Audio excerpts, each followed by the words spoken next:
Welcome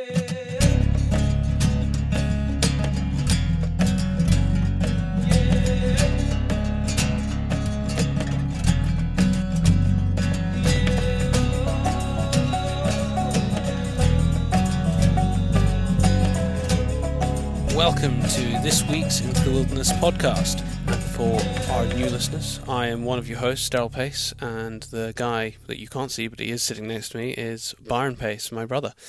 And if you didn't know as well, the show has now been going for over 2 years. I was just about to mention that. Yeah. We actually had a celebratory brownie birthday cake. We did. Made by Beth. Thank you, Beth. Yeah, which we had on our Instagram story a couple of days ago. Yeah, I actually can't believe we've been doing this for 2 years, bringing stories from the UK and around the globe. It honestly does not feel like 2 years, and it's been out without fail every 2 weeks for that whole period of time. I think there's been one occasion where it's been a day late, occasion. And I think we were in the middle of nowhere. I think we were on Sky, and the broadband was so slow that it was going to take a full day to upload, so it was faster to drive back to the east coast of Scotland. 5 hours away. 5 hours away than it was to upload it. Yeah, but apart from that, haven't missed a show date. And while we're at it, we should just say thank you very much to every single one of you who is listening right now, because the only way that we can continue doing this is by you guys downloading the show. Yeah, I mean, we don't like speaking to nobody, so it really, from the bottom of our hearts, thank you for listening, thank you for sharing. It's been an awesome 2 years, and I hope we can continue to do it for another 2 years, 10 years, 20 years, who knows, I might be really old by then. We have a great show lined up for you today. We always have a great show. But this show is one that we've been working on for a little bit of time. It took a little while to get the logistics sorted, but we have... I want to call it a head-to-head, but it's not really a head-to-head. But we do have a representative of the RSPB, and we have a representative of the GWCT. Adam Smith is speaking for GWCT, and we have Duncan Orr-Ewing for the RSPB, who are basically both heads of their positions in the respective organisations in Scotland. Now, I should just say, before we really get into this, that Daryl wasn't there recording this, so I went down to the offices in Perth and recorded it there. And I might come under maybe a little bit of criticism for not being maybe as hard as I could have been and not coming up with a list of things, especially the sort of the pro shooting portion of people who listen to the show might say, why didn't I attack the RSPB more than I did here? But what I would say to that is that we need to be able to have open dialogue with people and organisations. And you do have to be fair. And we do have to be fair. And we left that debate and that discussion in a position where we can come back and have another one. Duncan was very willing to come and really dig into some of the specific topics that we maybe didn't have time to get into. I didn't really get into any low ground stuff, and we really wanted to. We talked about it a little bit off air before we started recording. And he wants to have those discussions with us, and that is really important. We've kept the dialogue open. If I'd gone into that and basically sat there with a whole list of stuff that was attacking them for everything that you could imagine that we maybe disagree with, I probably wouldn't have the opportunity to have those debates and discussions again. So, yes, there was probably some things I should have asked more in-depth questions. But there's always another time. There is another time. And that's what we basically created here. And what we have is, I think, an open, frank, and honest discussion from both sides of the fence, but in a way that was constructive. And that's what we wanted to do. And informative, as in this is informed things you're hearing about. Now, and what I should say to all the listeners is if you're listening to this, whether it be something that Duncan says or something that Adam says that you don't agree with and maybe I didn't come back on, remember that I can't know everything. We can't know everything when we've talked discussing. About this before. So if someone makes a statement that I don't know the answer to and I don't at my fingertips have a rebuttal for it and evidence, I can't really go and attack it, but you can in hindsight. So if there's something you listen to and you think, I really don't agree with that, go and find out yourself and send us an email. Let us know. Send us Which the many paper. of you do. Yeah, you do. Yeah. Send us a link to some scientific paper or some bit of research which proves that whatever is being said is wrong. And that is brilliant. That's what we want you to do. And it helps educate us. And then next time we have a chance to have a discussion, I can take that to the table. Yep, definitely. So that is kind of a taster of what we're about to talk about. What their position is within the organisation. They're going to introduce themselves. They're going to talk about that. So you'll get a flavour before we get into what I think is about an hour and a half of discussion, Daryl. Try an hour 40 Is it? or 55 or something. Yeah. I have actually just listened to the whole thing because I've just edited it myself, and it is a fantastic show. Everybody should enjoy the show, and it is definite listening if you are involved in country sports of any form, or you like wildlife. Yeah. We've got both sides of it. We've got both sides of it. Listen to the show. I think, and share it. And definitely share it. And I think this is probably the first time, especially an extended period of time, that these topics have been talked about on radio medium. I think you're right. Actually, the only time I've seen kind of head-to-heads go was the parliamentary debate, which wasn't a really sort of open and free forum for this kind of extended discussion. I don't think I've ever seen both sides of the fence with proper backed up science where we can actually have a discussion for this length of time. So I've got a question for everyone because it actually comes up about halfway through. So it's about an hour in, and the answer is in there because they talk about it. And you can mull over it. If most people probably already know.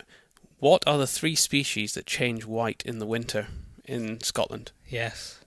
That's a good one. The answer is in here in an hour. Just think about it. So you can think about it for the next 40 minutes so you find out. Yeah. Right, let's get on to competition prize winners. So we ran... Oh, sorry. I was just going to say, for any new listeners, there is prizes every 2 weeks. So but we're just a way to go into it now. 2 weeks ago, the competition was to basically put up one of our desktop backgrounds. So for those of you who don't know, if you go and visit thepacebrothers.com, along with a lot of other cool stuff being there, and a shop, there is free downloads. And in the free downloads, every couple of weeks, or when we have a minute, we upload a new free desktop background. It's got our little Pace Brothers logo on it, and it's a whole screed of really cool pictures that we've taken over the last, I think all the ones up there right now are over the last 12 months over different parts of the world. And all you had to do was actually go and put that on your desktop and comment below in the post to show us that you had it on your computer. And then we just picked the person at random. The prize was to win a CZ polo shirt and a Hornady baseball cap. And the winner is Richard Orr. Good job. Congrats, Richard. Get in contact with us. Podcast at paceproductionsuk.com. It is normally in the description of the show. If not, just fire us a message on social media. New competition. We have another set of Smith Optics glasses. They are another interchangeable lens set. They're safety glasses for shooting. They're mil-spec. This one has a clear lens and a shaded lens. It comes in a very nice case. Lifetime guarantee on them. And the guarantee is not from us; it's from the company. It's from the company. And I actually have managed to, I was going to say steal, but liberate one of the sets of Smith Optics glasses because mine broke. Not my Smith Optics one, my sunglasses broke, and I'm now wearing one of the Smith Optics glasses on a day-to-day basis. But these ones are the actual shooting glasses version of them. And if you want to win these, all you have to do, incredibly simple, is find the post either on Instagram or on Facebook, and just tag a friend underneath it. Yeah, simple as that. Because we want everybody to hear and listen to this podcast because it is so important. Mm-hmm. Anything else going on? Two more things. A really big announcement from us about a week ago. Oh yeah, of course, yeah. Did we mention it on the last show, actually? We didn't have the full details out. We didn't. Okay. So the full details are now out for this. We have launched, in conjunction with the Northern Shooting Show, the first UK hunting film festival. All of the details for this are on our website, thepacebrothers.com. Click the film tab along the bottom, or it's actually on the main homepage. You will see DNA Film Festival. Click the link, go and read all about it. There's a press release download in there as well. And if you go and search on Facebook DNA Film Festival, there is a dedicated Facebook page to it. We want to hear your great stories about hunting, conservation, sustainable harvest, all those great messages that hunters should be portraying to the rest of the hunting community and the general public at large. Those are the kind of films we want to see made. 2 categories, amateur, professional, and it's open globally. There is prizes, big prizes, so you can check them out on the website, and everything else is there. So I don't need to tell you anymore. It is incredibly exciting for us to have the chance to launch this in conjunction with the Northern Shooting Show, and the winners as well as the prizes will be shown on the big screen in the main hall, the main arena at the Northern Shooting Show on both days. It sits right above the main entrance, and last year we had one of our films shown on it, and it pulled in a crowd underneath there. So you're going to reach a lot of people if you enter this. So spread the word. And the very last thing I want to mention before we get into this is, especially this is relevant for our listeners in Scotland, or in fact anybody who shoots up here, is that the sporting rates valuations went out, I think about a week ago now from when this podcast was going out, which was essentially the tax on land and sporting values. It is fairly complicated, and we have all the information that you will need to know on that coming up in a podcast very soon. We're going to be speaking basically to an accountant who knows exactly what is going on. We're going to try and strip out all of the emotion of it and all the BS and just give you the hard numbers. What does it mean for anybody who owns land in Scotland? What are you going to end up having to pay? So we're going to try and deliver that fairly soon. I'll try and get it recorded sometime this month. Now we jump into the show. It's very important. We are talking about Scotland in this show, but it's all relevant to everything within the UK and actually conservation around the world, because that's what it is. It's looking at particular areas, the wildlife management in that area, what's going wrong, what's happening, what species are thriving, what species are not thriving, what's man doing wrong, etc., etc., etc. So even though we are talking about Scotland, it is very relevant to all over the world about management processes and so on. So Byron has a little spiel, because we have a large amount of listeners that are from south of the border and from the United States, Canada, Australia, and New Zealand, who might not know who the organizations are and what they're really talking about. So the RSPB, Duncan Orr-Ewing, is representing them. I actually only found this out just a minute ago when I was looking up actually how they started.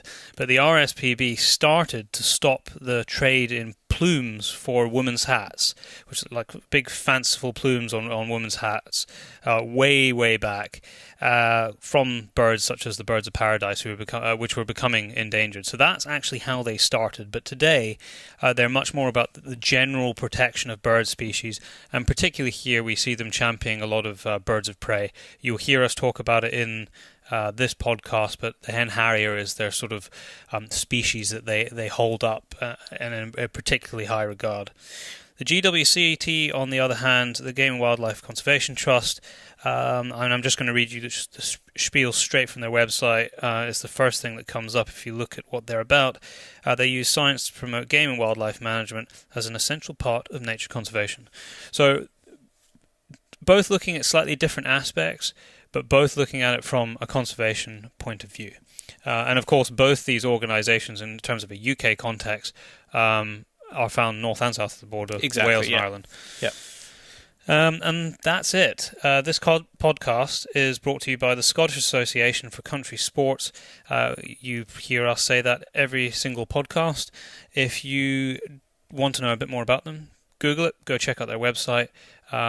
You will have heard from both Alex and Jules, a director and head of policy, on the podcast at some point in the last 12 months. I think they've both been on, so just go back, find them, and you'll be able to have a listen. Enjoy the show. Gentlemen, thank you very much for taking the time out of your day to join us on the show.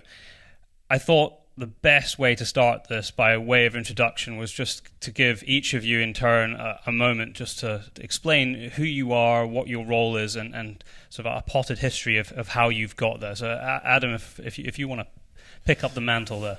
Well, I'm Dr. Adam Smith, and I'm Director Scotland currently for the Game and Wildlife Conservation Trust. How on earth did I get there is a good question that many people ask. I was a serial student for many years. I took my first degree in plant biology and geography at St Andrews, and I got there fascinated in the expansion of bracken onto heather moorland. I then did a master's at Aberdeen and was lucky enough to work with some very exciting folk who allowed me to access peregrine falcon nests and see what they were eating in and around moorland areas again. So the upland theme was beginning to build. I then went to work for the Swedish Hunters Association whilst I did my doctorate at Oxford University. And there I looked at sustainable hunting of willow grouse populations.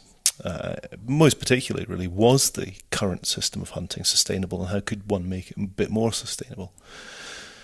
Effectively, I therefore had a sort of an uphill trajectory, and more or less as soon as I finished my PhD, I started to work for the Game and Wildlife Conservation Trust, Game Conservancy as was, in their upland research group. A few years ago now, 9 years ago, I was seduced by the dark side, when I thought that a lot of the work that many organisations do, including the GWCT, wasn't really getting presented effectively enough inside the policy setting so that people could make good decisions about the information that we had generally.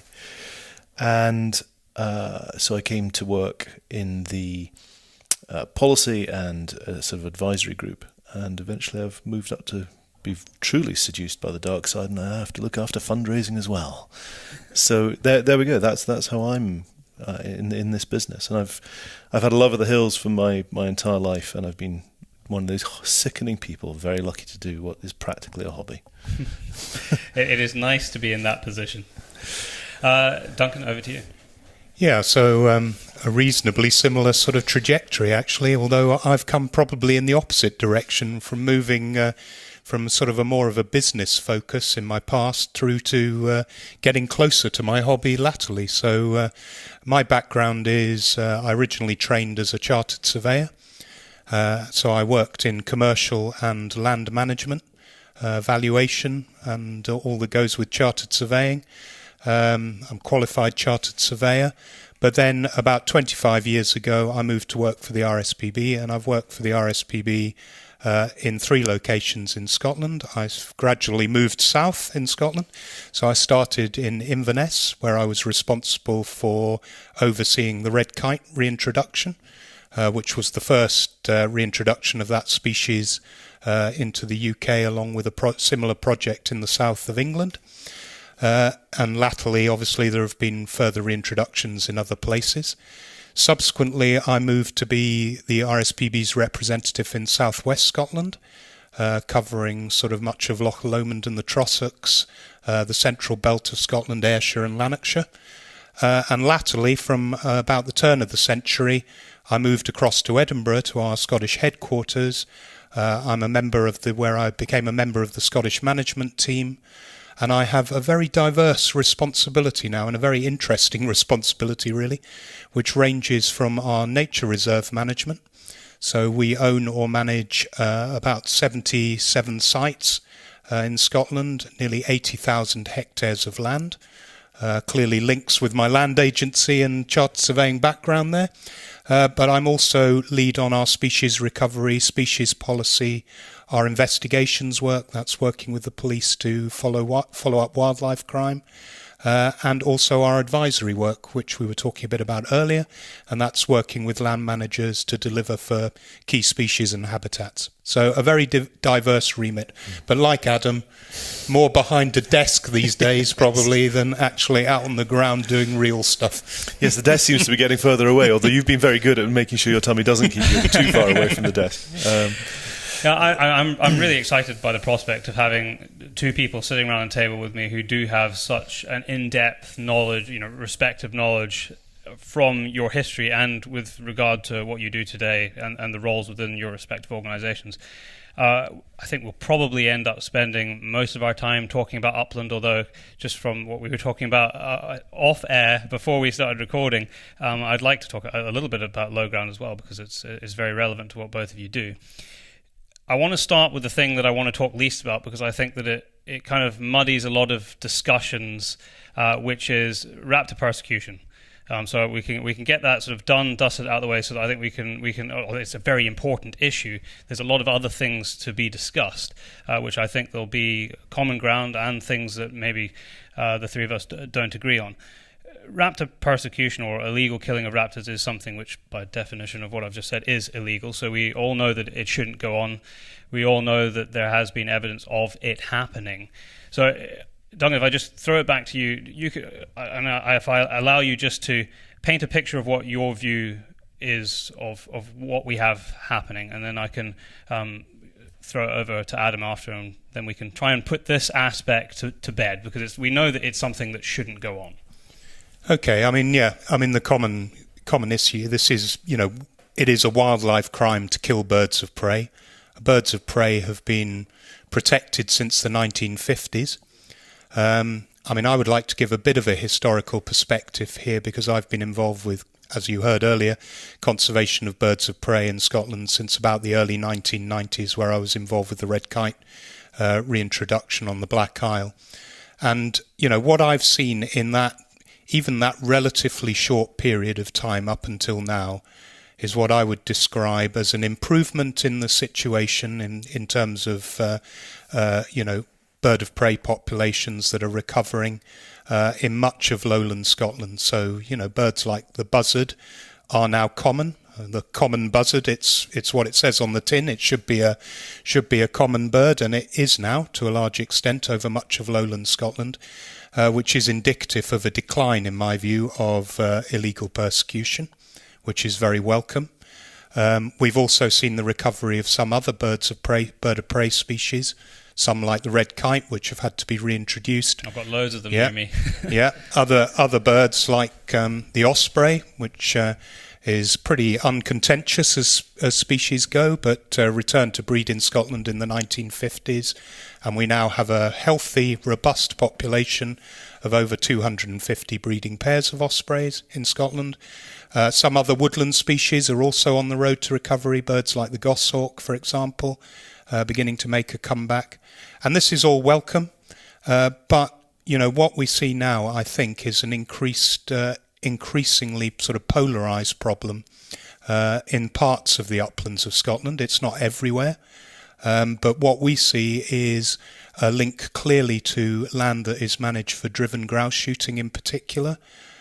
We've just had the publication of a Scottish Government report analysing the fate of satellite-tagged golden eagles, which showed a third of the golden eagles, about 140 birds that had been tagged, and a third of those had disappeared in what were called suspicious circumstances in various parts of the upland. But there is a strong pattern to where these birds are disappearing, and that report also made clear links to confirmed instances of wildlife crime that have taken place over the past 20 years. Just to say, in the past 20 years, we've recorded nearly 800 confirmed instances of of crimes against birds of prey, and we've been one of the few organisations out there that's actually documented all of this stuff. Sorry to interrupt you there, but are you able to say if that 800 has all been directly related to shooting activities or not? Not all of those, but what we can say is that during that period, what we have identified is those nearly 800 incidents took place on about 200 landholdings across Scotland. But there is a clear distribution. If you look at all of the maps of where these incidents are occurring, there is a clear coincidence particularly with areas of the uplands in the east and south of the country, and these areas are largely managed for driven grouse shooting, and that is becoming even more obvious now as the situation in the lowlands improves. Okay. As I said by way of introduction to this, illegal persecution is illegal, and by virtue of that, it shouldn't go on. From my point of view, we should if anything, be doing more to identify exactly who's doing it and put an end to it. But I understand that is very difficult. It's very difficult to identify exactly where those issues are. It might not, if it's occurring on, I say this hypothetically, if it's occurring on an estate, it doesn't necessarily mean it's the entire estate. It could be one individual within that, and often it is the actions of individual people that really muddy the view, especially in the sort of the gamekeeping and shooting circles of everybody. Adam, what do you have to say in response to that? I mean, I suppose beyond the fact that it shouldn't happen. Well, exactly, but it is worth restating that. I mean, there is no land management system that can be sustainable if it indulges in illegal activities. That is as true for farming systems as it is for sporting systems as well. So we're very clear on that, and I think the GWCT is equally clear that we wish to see favourable conservation status for birds of prey. They are a very important part of our national assemblage. People love them for themselves. They love them for the potential for actually tourism revenue. We should love them for what they actually contribute to the ecosystem as a whole. I think we tend to look at the whole question of why there is illegality through a complex series of prisms at the Trust, and we try to understand the nature of the why and then come up with some practical and sensible propositions that might actually do something about resolving it. And I'm sat here in front of a piece of a folder which actually says Moor, Grouse, Moor Harriers on it. It's quite an old piece of artwork. It extends back into the mid-90s, but this is this is almost an ethos that we still stand up for. And in fact, Duncan is sitting in front of the Moor Demonstration Project report, which the two organisations, GWCT and RSPB, were both involved in the attempt to actually find resolutions to these activities. So one must deplore the illegality, but one must, I believe, certainly as a research organisation, try to understand that illegality and come up with some practical propositions for how you can actually resolve it, maintain favourable conservation status, and on the other side, maintain the good things that sporting estates can and indeed should deliver in the countryside. Because there's no point, I don't think, in any context, in being focused on one single objective. I think the way forward is to have a very broad view of what one is trying to use your landscape for. If it is useful to hang your management activity on a particular species, I think actually both the organisations applaud that, but it mustn't distort what you're trying to do in the round. Which must be beyond a single species. Correct. Okay. If I carry on from that to very much a single species, because it is the species in terms of persecution, not so much up here, but certainly south of the border, the Hen Harrier, which is particularly relevant to the Langham project, which you're sitting in front of the report there, Duncan. Duncan, can you give us an overview of what we saw with Hen Harriers in that example of the Langham project, in terms of what happened during that process, and maybe an overview of what we're looking at, generally speaking, across the whole country with Hen Harriers? And the reason why I want to spend a little bit of time on this is just simply because it is the bird, it is the issue that comes up so often. It is, but I have to slightly take issue with the question in the first instance. I mean, just to say that in Scotland we know that illegal persecution of raptors is affecting the populations of a number of species, not just the hen harrier. I mean, we've had reports recently that flagged up the issues relating to golden eagles. My own species that I've worked on for years, the red kite, its population in Scotland is seriously limited by illegal killing as well. I mean, over 100 red kites have been killed since reintroductions, illegally killed since reintroductions began in Scotland, a species that poses no threat to any land use interests whatsoever. So, it's not just one species. The Hen Harrier is kind of often the species that is flagged up, and that's partly because it is a species that does eat red grouse. Everybody acknowledges that. Hen Harriers are not vegetarians, nor are other raptors. They will take game birds. But the concern really, and this is where, conversations become very difficult, because if of course all of these species were much more commoner than they are, then we'd be able to have perhaps a more enlightened discussion and talk more actively about species management and some of the issues that concern us. But when birds like the Hen Harrier are so rare, I mean, in England this year, I believe there were only 3 breeding pairs of Hen Harriers, when we know the capability of the habitat is for probably many hundreds of pairs of Hen Harrier. And in Scotland, similarly in the east and south of Scotland, I mean, the Hen Harrier is on the verge of disappearing as a breeding bird. I mean, Langham is actually the one bright spot for Hen Harriers in the south and east of the country. Of course, in the west of Scotland and on Orkney, where we have some land holdings, the picture for Hen Harriers is much better. I mean, there are over 100 breeding pairs of Hen Harriers on Orkney out of a population of about 500 breeding pairs in Scotland. So in the west and the north, Hen Harriers are doing reasonably well, expanding their range, but in the east and the south, they're doing very badly, even though we know that this is often their preferred habitat. There's plenty of food and habitat available for these birds in that area. And the main explanation for this, as we're finding out, ground truthing through the likes of satellite tagging work that's going on now, is illegal persecution. Both Adam and I have been involved in the Langham Moor demonstration project, and both of us, I think, we believe that jaw is better than war in these circumstances. We do quite a lot of it, certainly. And we do a lot of it. And both our organisations have been involved for many years in trying to find solutions to some of the problems. So we know at Langham, during the first joint raptor study in the 1990s, that Hen Harriers, reduced the viability of the shooting operation there by dint of the fact that their population increased to such a level.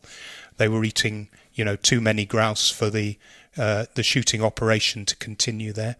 Latterly, I have to say, in the more recent project, and we've been working at it for 10 years. In fact, the current Langham project is just coming to an end in October, but with more writing up of the project outputs to come.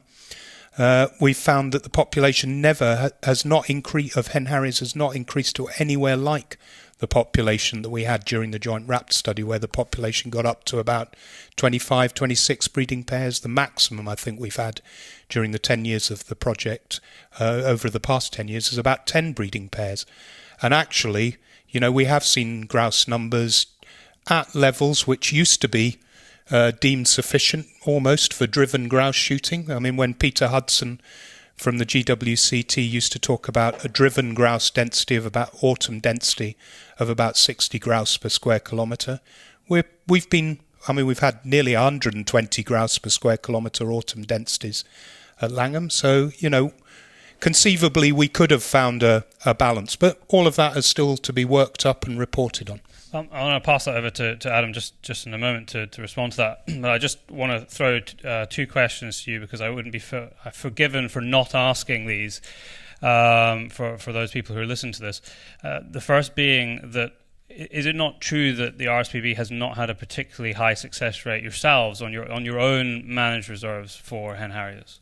Well, this is just simply not true. I mean, we hold I think it's about 45 breeding pairs. I'm just trying to remember the exact figure, but it's 45 breeding pairs of Harriers on our own land. Most of those are actually in Scotland, on our sites on Islay, Orkney, elsewhere.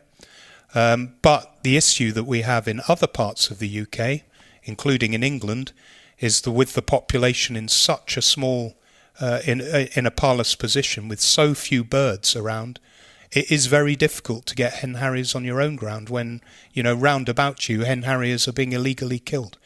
Hen Harriers don't respect boundaries. If they're breeding on your land and going on to somebody else's land who is actually killing them, then you're not going to have Hen Harriers for very long. And my second question for a response for you is with regard to the tagging and then disappearing of Hen Harriers, which then might be classed as disappearing under suspicious circumstances. It is true that there has been one or two cases like that it has turned out not to be the case. There was one last year, if my memory serves me correctly, where there was something, a bird went missing. It was said suspicious circumstances. 6 months later, it turns up. Obviously, that is just one instance, but you must admit the fact that sometimes you won't know what's happening, and maybe conclusions have been jumped to that shouldn't have been. Yeah, exactly. But we have to say that these tags, I mean, we're talking about military-grade equipment here with a very high reliability rate. I mean, it's not just us that tag birds, GWCT tag woodcock and things like that. But these tags have a very high reliability rate. Sometimes, I mean, I think we found in the Golden Eagle study reported a 96% reliability rate of these tags. Occasionally, birds will disappear, the tag's malfunctioning. But what I have to say is usually you get an indication before that tag packs in as to whether it's malfunctioning from the signals you're getting back. So you know which ones have probably, are not functioning properly. But what we are seeing, and this has been emphasised by the Golden Eagle report, is tags that were functioning absolutely correctly then suddenly completely disappear off the screen. And, this should not be happening. I mean, in normal circumstances, you are able to recover these birds, find the tags. I mean, we had a bird, the Hen Harrier, that was tagged on the Isle of Man recently that ended up crashing into the sea during its migration. We recovered that dead bird off the beach in Dumfries and Galloway with its tag. As a matter of interest, what was the reason for that? Did it just die in flight? Or? I'm assuming it's entirely natural causes. I mean, Harriers, we know their post-fledging survival rate is not the best amongst raptors. I mean, they do die of natural causes as well as illegal persecution. Adam, if you can try and pick, we've covered a lot of ground there. I was going to sweep that one up. Let's sweep that one up there. I mean, you can maybe by way of getting back. I think the segue's got to be through Langham. Through Langham, yeah. There is. I mean, I know that there's a lot of information to come out from what's going on now. Obviously, the information has been well digested from the first Langham project. So maybe you can pick that up. What I would like you to sort of go towards is the idea at the end of that of viable grouse populations and viable raptor and Hen Harrier, specifically what we're talking about here, populations, and what you do to manage that in an ideal world. I mean, clearly the conflict there was Harrier populations got to a point where it just wasn't economically viable, and although it doesn't get mentioned as much as I think maybe it should do, the economic viability for the people of an area and those communities is an integral part of a conservation plan. Well, there are three pillars to sustainability, which sustainability is a human sort of construct, but it relies on both an environmental pillar, a social pillar, and an economic pillar. And things are sustainable in that context, typically, and that's how it's perceived. So one views sustainability like that.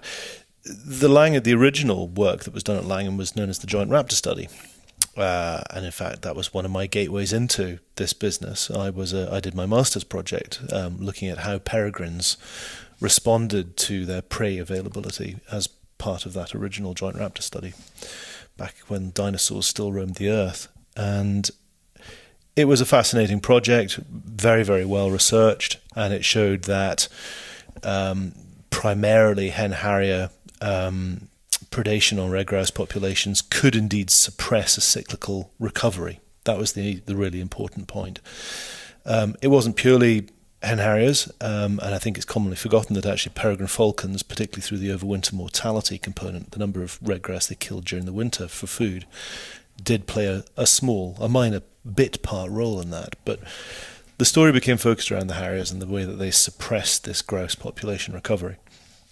I think that was a very interesting finding in its own right. It wasn't enough really to persuade policymakers that there was a role for Hen Harrier management in that context, however, at that point. And I think we were probably still seeing the recovery of the Harrier population. And this is something that we don't talk about equally very much often at all.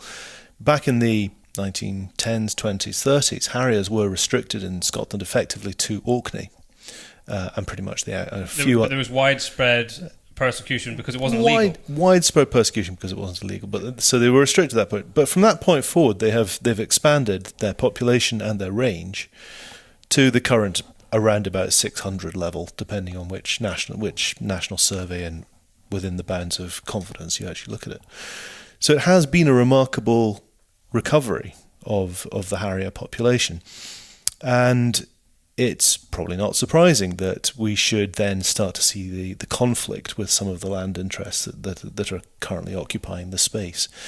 One of the particular challenges in the UK is that Harriers love nesting in heather.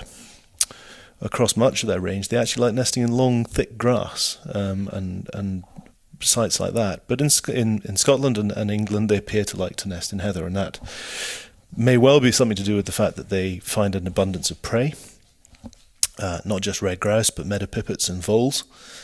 And that is the conflict point. Because what we discovered is that here they are, the Harriers settle out in these habitats which are full of prey, because that's all they see. They're not making judgments about the land use particularly.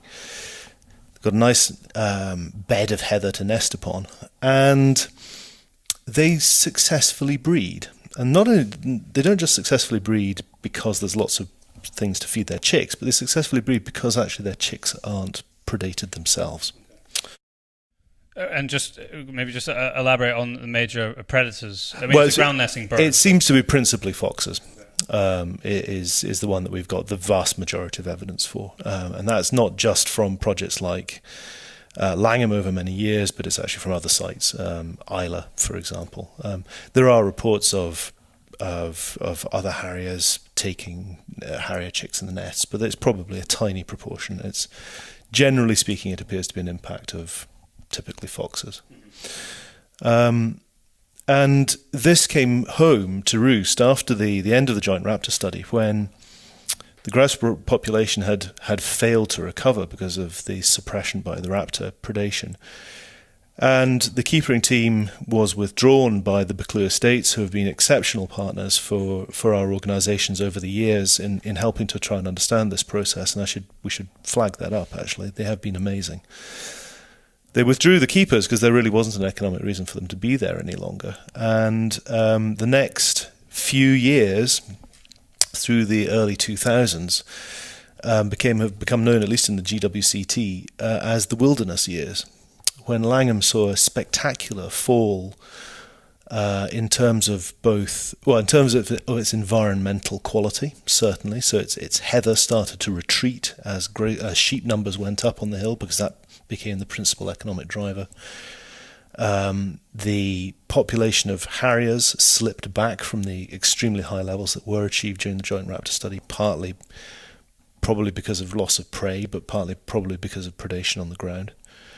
And we saw a spectacular collapse in other bird species as well. So there was the practical extinction of the lapwing, for example, which was extraordinary. When I was there in the early 90s, Langham was a tremendous place to see wading birds. By 10, 15 years later, they'd, to all intents and purposes, gone from large chunks of that range. So this wasn't a happy situation for anybody.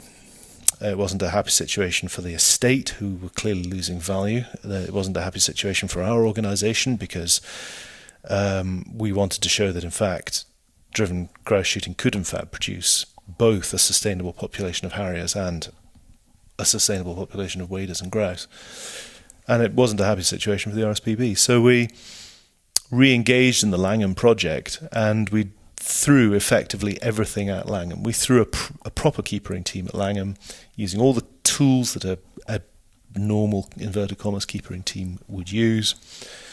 And as Duncan said, we actually began to see a rise in the grouse population until it became apparently capped by combinations probably of predation pressure, weather, maybe locally some limited constraint on the habitat, because there's no question that there was marginally less heather left at Langham even during that project because of the previous year's depredations by the sheep.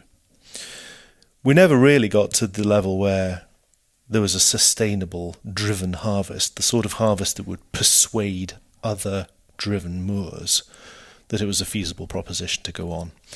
From an economic point of view. Well, yes, from an economic point of view, but grouse shooting is not just about economics. It's a much more complicated series of psychological propositions. I mean, there is a deep, deep love of the hill by people who invest in grouse shooting.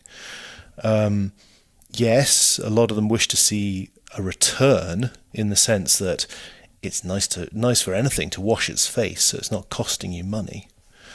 So all of those things have to be brought into the balance. And I mean, the 60 grouse per square kilometre that Peter Hudson came up with in the early 80s, well, that's 30 odd years ago now. That 60 grouse per square kilometre was based on 30 years ago's costs. And actually to get to a driven position where in fact you get even remotely close to break even, you're looking at a substantially higher grouse density, at least double. And that's really unfortunately where the grouse population at Langham just about not quite failed to hit. So we didn't quite manage to make that sort of golden point where in fact we had a population of harriers that was being diversionary fed, a very novel, interesting technique for Langham. So where there are not too many harriers and where they nest quite close to access points, diversionary feeding does indeed appear to reduce the number of grouse chicks being taken. It's not a one-size-fit-all fix, but for Langham it was interesting. But we couldn't get the grouse population to go up any higher. And the reason for that is somewhat unclear, but it does appear to be associated with predation levels on the grouse, probably by a range of predators that the keepers couldn't do anything with, and therefore probably something to do with raptors. But there is a certain sense of uncertainty around that. So we are left with many of the questions that we started out with, still slightly unresolved, but a clear position or a clearer view that actually if we could find a way of intercepting predation pressure on red grouse, allowing the grouse to even get a little bit higher so that a reasonable sustainable harvest can be taken off, one that is close to cost recovery, then we have a very sensible, coherent argument to make to driven grouse shooting generally, that actually here is a strategy that allows you to recover your grouse should they fall to low densities. And that's really the critical point. I think there's a huge risk perceived by the industry that actually if they don't keep on top of predator pressure all the time, when the grouse does go down and it is still a wild bird, they will never get it back. And that's indeed what 2 projects at Langham appears to tell them. So the ability to lift the grouse up to a point where you can take a sustainable harvest should allow us to have the conversation and say, well, actually your grouse are now in a functional position. How are we going to make sure that we have favourable conservation status of the birds of prey? Duncan, from what we've heard here, from what you've said and from what Adam has said, we clearly have a situation where some or all of the management principles that were used in this instance help the proliferation of raptors. We've specifically here been talking about Hen Harriers. What is it that you would like to see, or how would you like to see those principles? Predominantly, what my mind goes to here is the predator control and what that does for ground nesting birds like Hen Harriers. How would you like to see that shaped so that we can end up in this place, this special place that Adam is talking about, where we can have both? I understand that's a very difficult question. That's where it is a difficult question, and it has various facets. I mean, one thing to say from Langham is that the diversionary feeding work that we've developed during the project, which has been written up, was an extremely effective method, actually, of diverting Hen Harrier predation away from taking grouse chicks. I mean, it's somewhere like over 90% effectiveness, which should be a good management tool that people can employ if they wish to. We would certainly encourage that. As Adam says, at Langham Moor, we've got a whole series of complex issues at play here.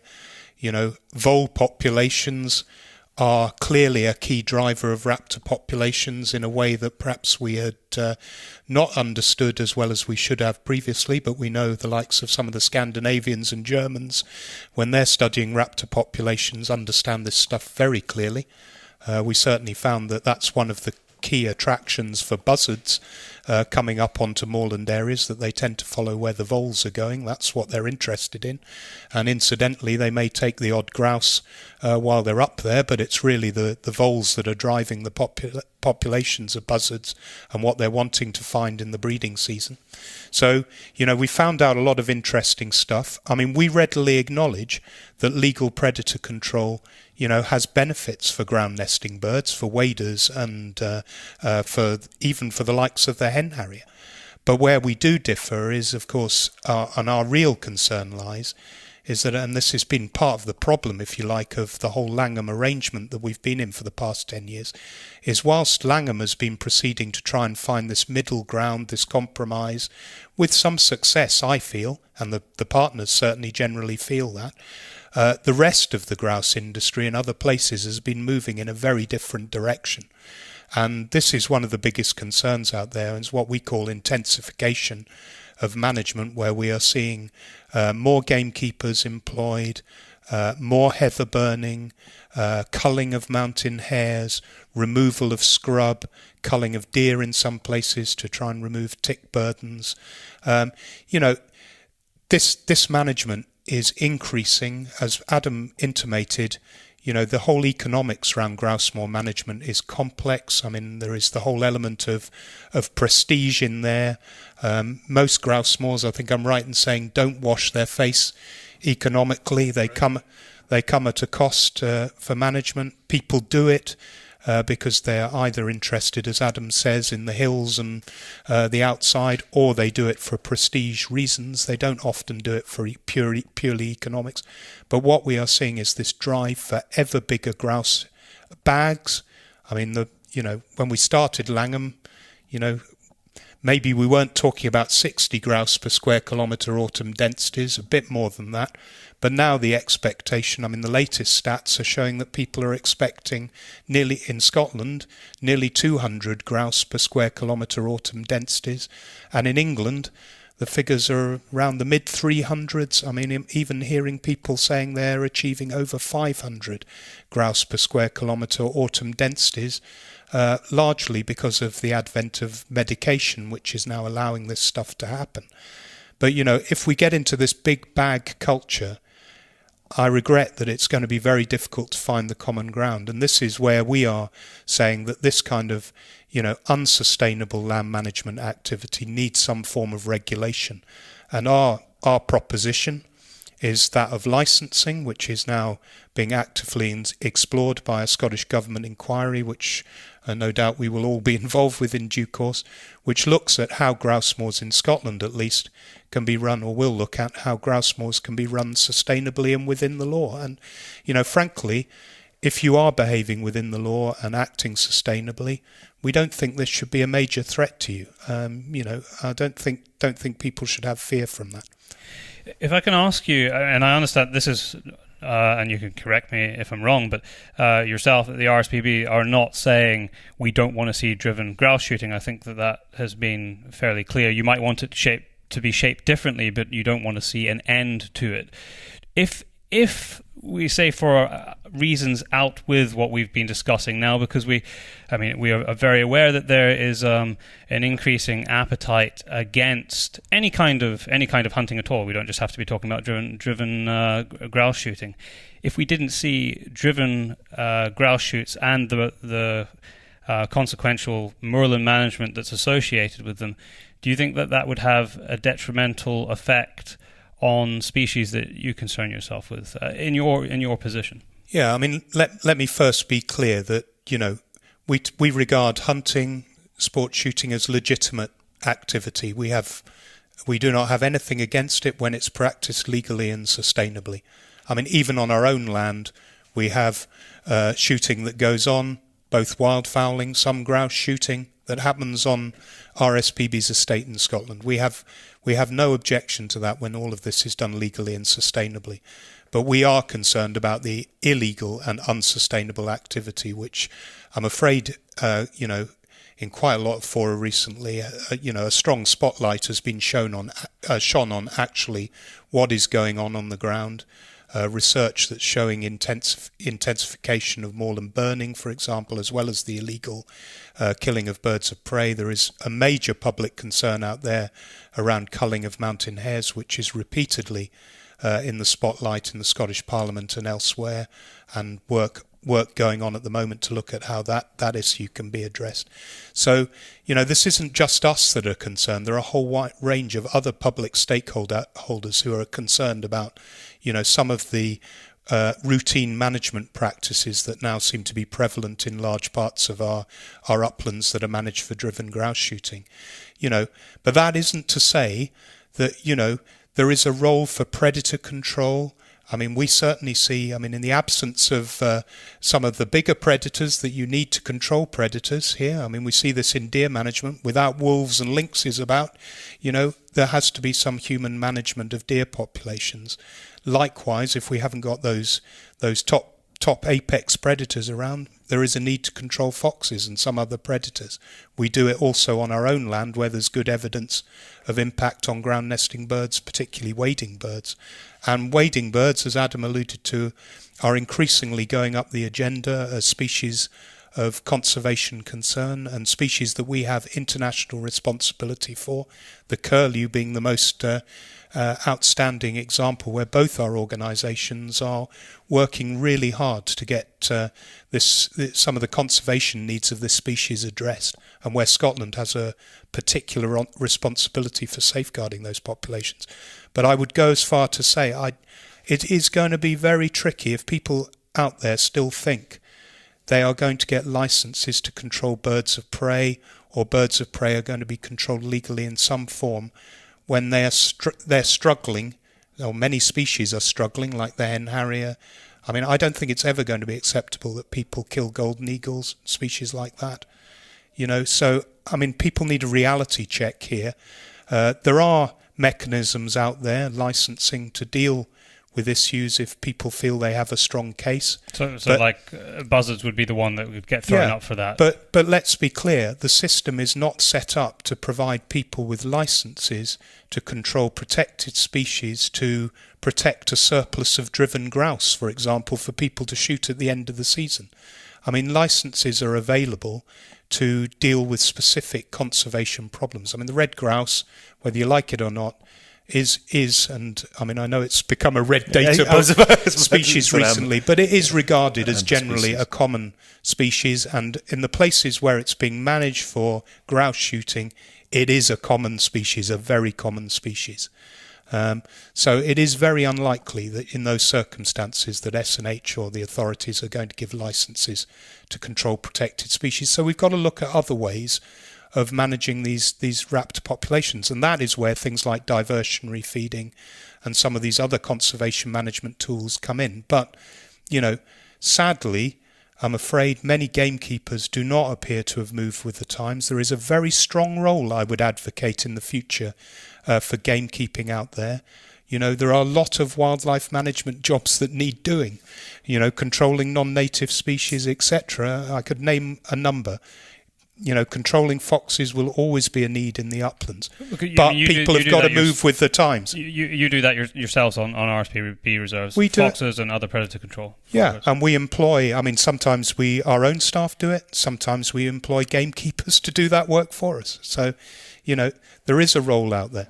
Adam, feel free to respond to anything that sort of Duncan's been going through there with a view to looking at, and we're going to cover Moor burning and hares in a little bit, but with a view to where we're sitting here today with everything that we've discussed. Obviously, we need to move forward. We're in the middle of, at the end of a grouse season now, and there's hopefully going to be one next year. Paint a picture for me of what we need to do in the immediate term, or what is happening in the immediate term to address these issues. I think in the immediate term is the challenge for me is certainly to cover something that we've already discussed before, which is not to lose the skills and the activity that actually are making positive contributions. And I really welcome the RSPB's increasing support for predator control. I think it's come on the back of quite a lot of time and effort, projects that we've run, replicated trial experiments that were pretty difficult to get away from, excellent pieces of work which showed the role of predator control both in the Salisbury Plain area and the Otterburn military ranges. And those predator control stories are going to be very, very important. Delivering them in a competent manner is now the ultimate aim, and we've got to find a way of ensuring that the people who have got the skills to do that competently, quickly and efficiently, and frankly to take as few as possible. I mean, we're not talking about this shouldn't be an open season just willy-nilly on predators. We have a responsibility to the predators as well, but we need the people who can do that.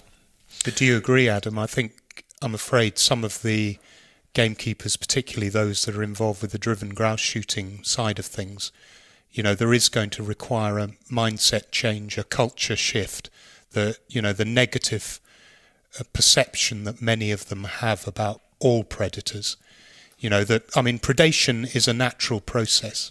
It is an important process out there in the countryside. I will back the point that you completely made about the fact that if people think that they're going to get licenses to take golden eagles and probably peregrine falcons, they're very much mistaken, and they ought to be very much mistaken, because these are fabulous birds which probably have a very, very important role to play, actually, ironically, in helping with the production of some of the sustainable sporting goods that you can actually have on the ground.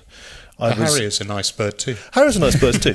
No, I was really sticking with those two, simply because I was struck when I was doing my masters all those years ago by an estate where as far as I knew, there was no persecution, and I was struck by the fact that there were 7 pairs of peregrines on this estate. But that there was a great big hole in the middle of that distribution. So the peregrines were sort of broadly in a ring. And then in the middle of this, there was a great big empty area, despite the fact there were lots of peregrines. In the middle of that area, there was a golden eagle eyrie. The peregrines didn't nest there. They were too smart for that. Yeah, there was a top bird. And I think there is a discussion to be had. It's a very challenging one because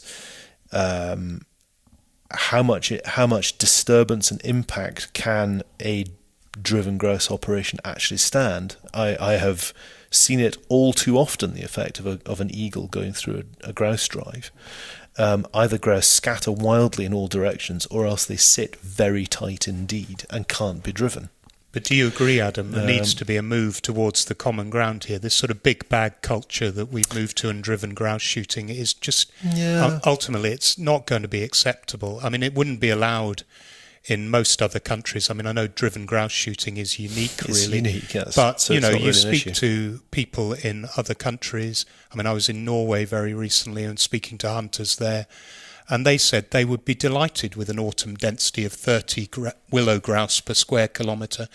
And they frankly think, I spoke to a number of them who'd been over here, actually more often deer stalking than grouse shooting, admittedly, but, they found this wasn't hunting. This, their culture is one of hunting for food, not this sporting culture that we have. And they, hunters in other countries find this quite difficult to accept, that we work in this way. I think we have to be quite careful when we talk about, because what you're doing there is you're saying basically that, and I've done a lot of hunting in Scandinavia, is that because they view our hunting culture differently, that it is necessarily not right. Just the same as that we could go to South America and look at a hunting culture in a tribe that batters a little white sloth up a tree to death with a stick as not palatable to us.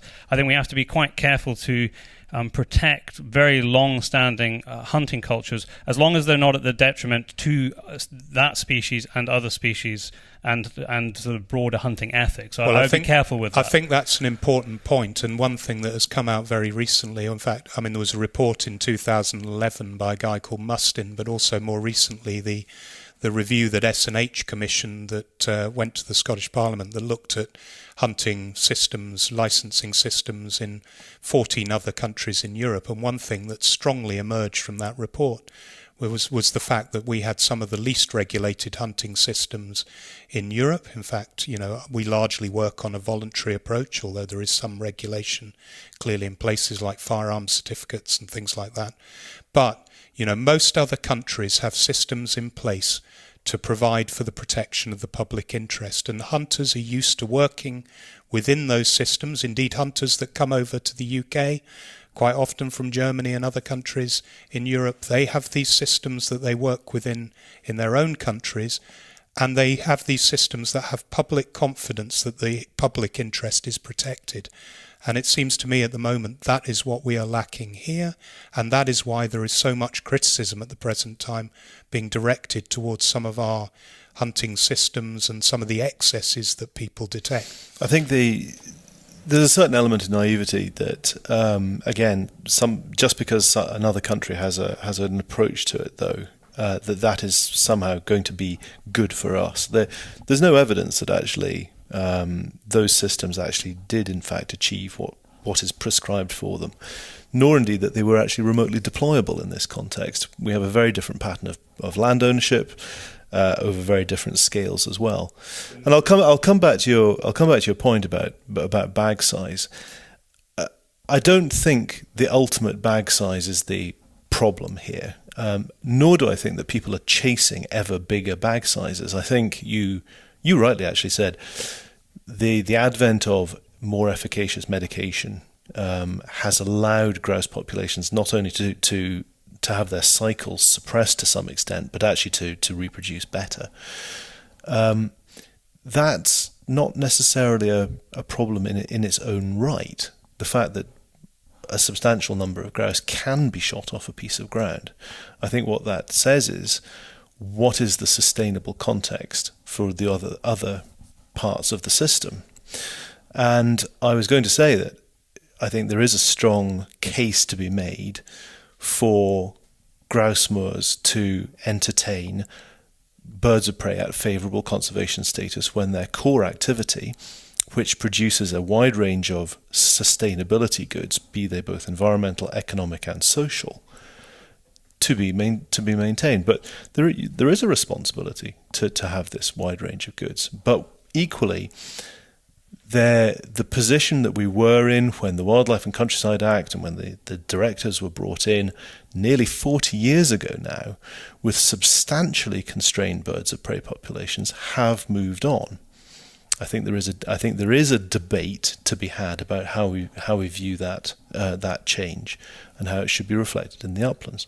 Some of the things you said about the intensification of moor management as well are somewhat one-sided, and our colleagues have debated this in the peer-reviewed science, and in fact we're sitting in front of the papers that were published in IBIS, which these papers listeners to this can find these on certainly on the GWCT's website and possibly on the RSPB one as well.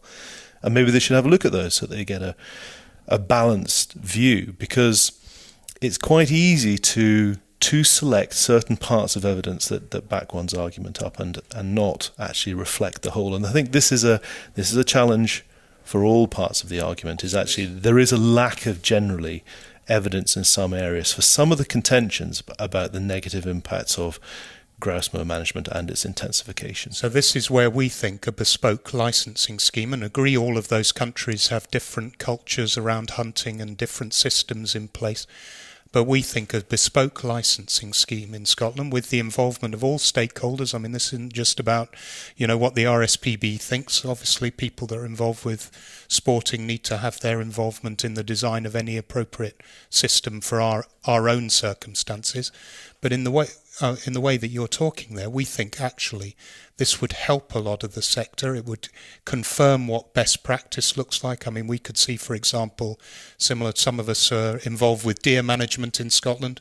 We have a code of sustainable deer management which sets out clearly what the public interest looks like, which has Yeah, it's an interesting one. The definition of public interest is something which we won't go into here, but I think it's something that really does need to discuss. The Ascent Crofters example, it would be a really good one of what is in the public interest and where does the real evidence lie. It's not for this topic. But you're right, we need to define what that is. And things like medication, with the best will in the world, it may be good for the sporting community, but it was introduced with not much other discussion, I have to say. And, there are people that are very concerned about the idea of red grouse, a wild bird, being medicated. Arguably birds that are being medicated in that way, are they actually wild birds anymore? There are some quite big ethical discussions here, which were never held. And this is why you will end up with people questioning stuff. If things happen as they see it by the back door, it may be good research behind it, I don't know. But if there isn't that public debate and you don't end up with a firm sort of public view on what good looks like here and what the safeguards are for the public interest, then you will always end up with folk questioning it. And this is why I'm saying, actually, a robust licensing scheme would defend the interests of the good people out there from the excesses of the bad people who we would hope would be marginalised through a scheme like that. But it would also provide a clear explanation of what is the agreed, scientific best practice. And we think that would be helpful.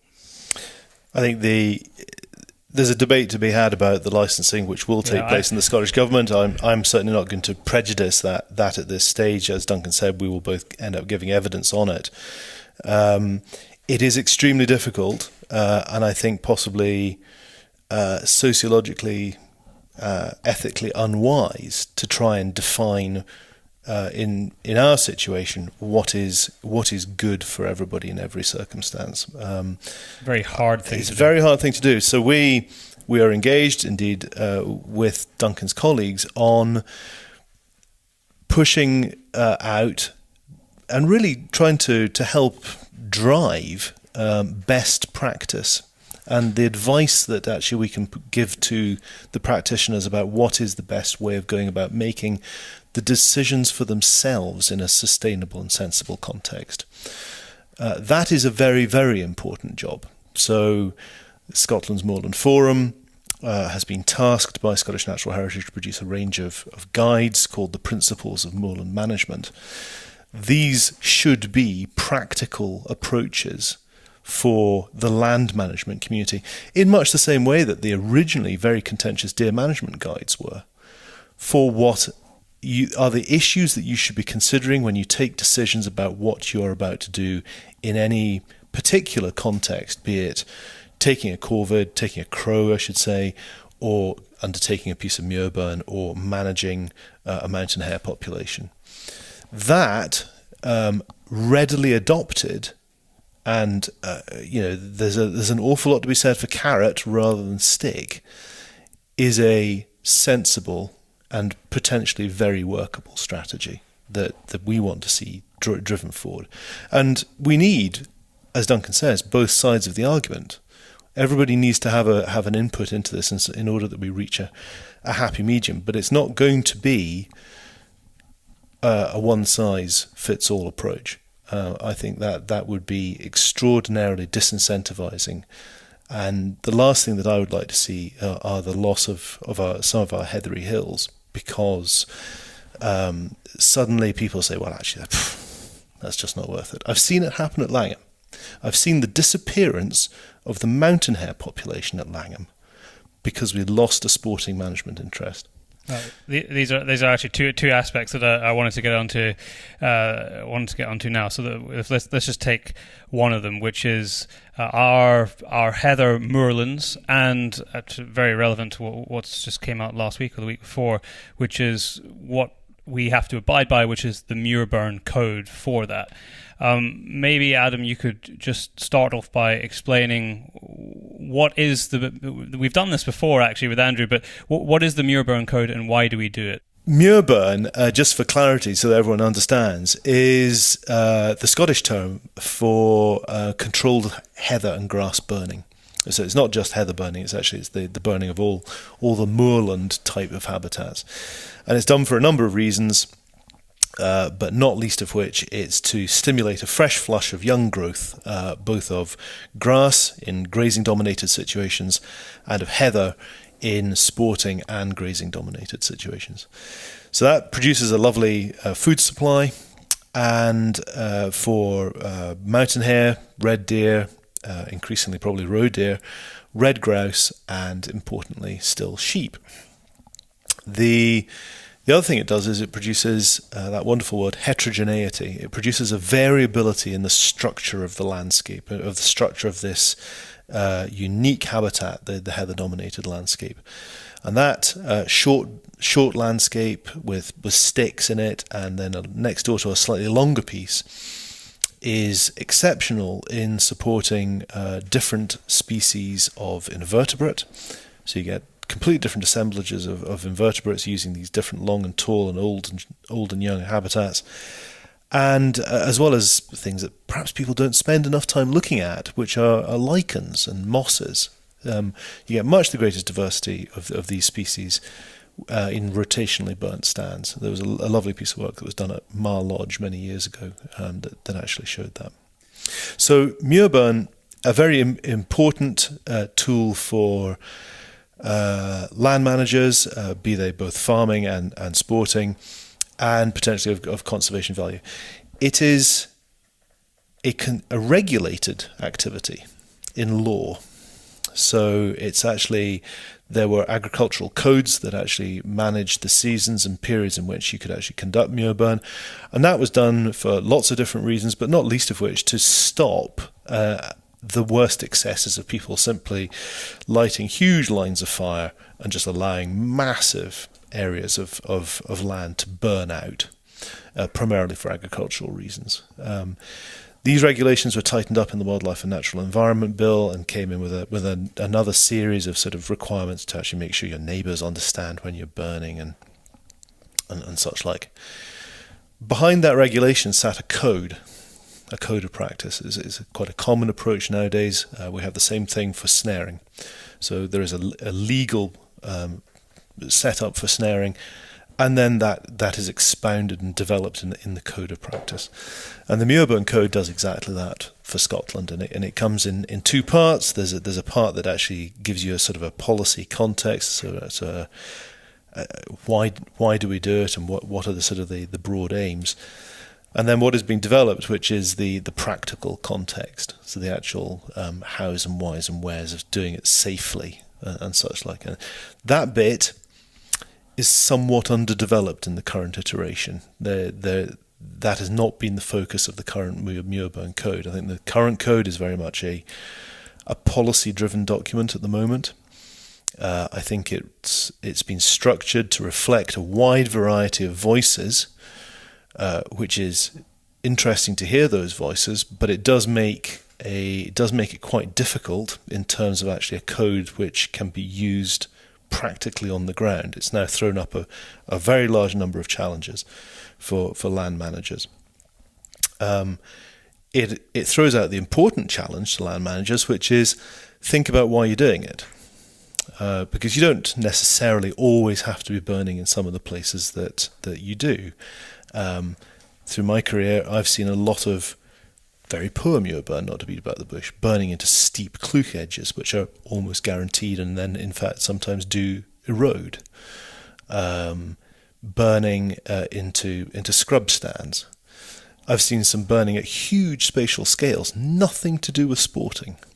And that is still a significant problem, probably one of the biggest problems actually in muirburn, is actually nothing to do with sporting. It's agricultural burning in other parts of the country, more typically north and west. So the current muirburn code has to try and capture all these different reasons for burning and all the different climates and habitats that we live in, and wrap this up in a way that reflects our current policy trajectory, which is towards making sure that we store as much carbon, we release as little carbon into the atmosphere as we possibly do. This is broadly a good thing.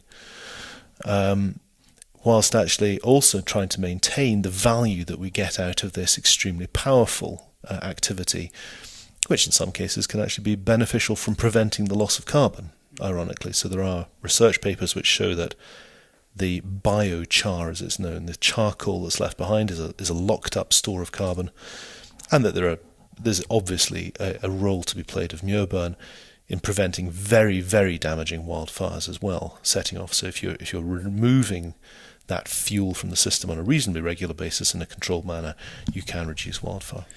And if I could just draw you before coming to you, Duncan, if I could just draw you, Adam, to the aspect of our heather moorlands, which is actually how rare that habitat is in the global scheme of things, and following on from that, the role that moorland management as part of driven grouse shooting plays in maintaining that. Yeah, absolutely.